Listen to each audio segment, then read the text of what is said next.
Ever since the original sin, Earth has been a very dangerous place. Car wrecks, battlefields, illness, drought, and earthquakes all cause tremendous loss of life throughout the globe every year.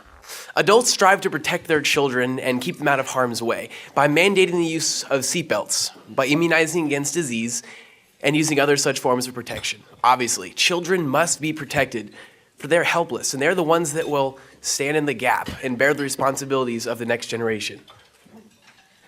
But there is a statistic and danger that all too many people are unaware of. The most dangerous place in America is not the car, the airplane, or the wilderness.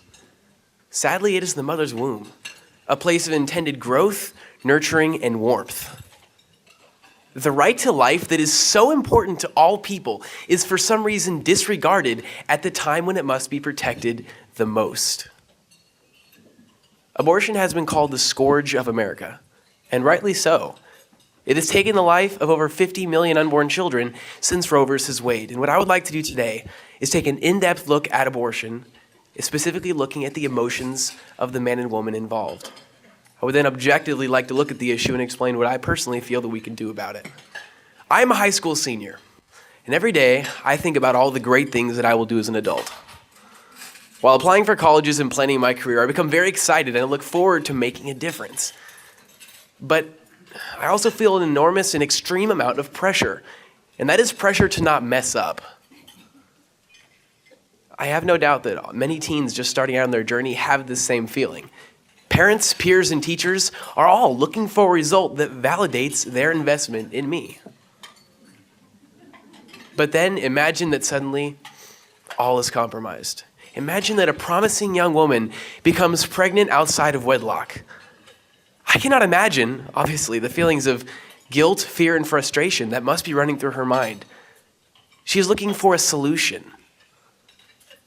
One obvious resolution is to wait out the pregnancy, have the child, and deal with the consequences, either through parenthood or adoption. This will most likely restrict her future plans drastically, which are plans that she does not necessarily intend to abandon.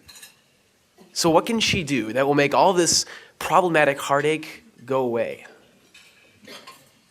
Culture, friends, and possibly even parents are telling her that an abortion is the only option, and that there is no moral issue at stake. This has to be an extremely difficult dilemma, but sadly too many women tell themselves that they deserve to follow their dreams and have the life they desire, unhindered by children that they don't want.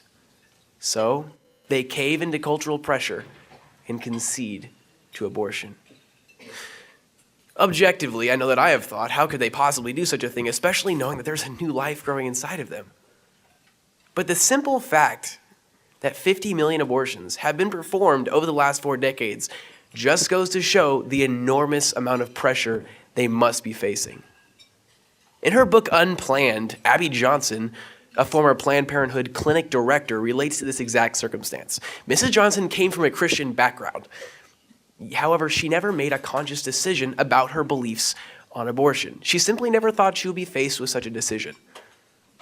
But then, as a young woman away at college with major expectations, she unexpectedly became pregnant and found herself faced with a decision.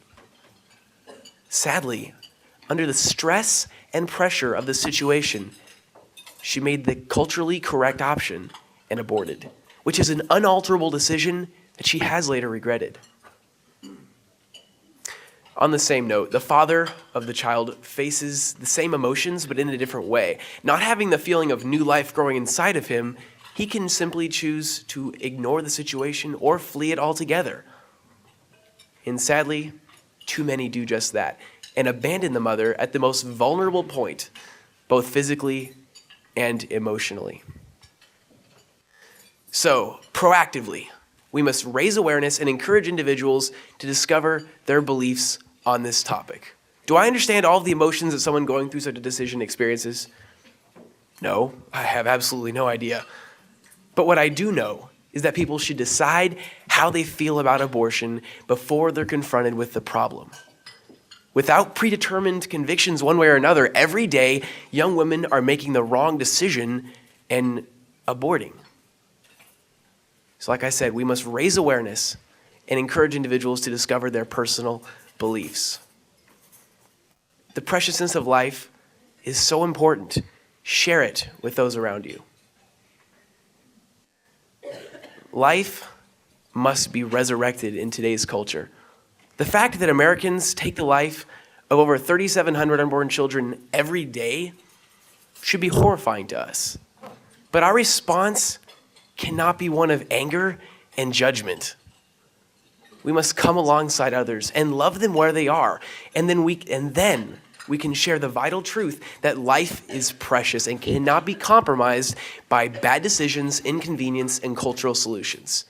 Indeed, if culture can be educated on the use of seatbelts and immunizations, you and I, can also, in a non-judgmental way, share the truth about the beauty of new life. Thank you so much.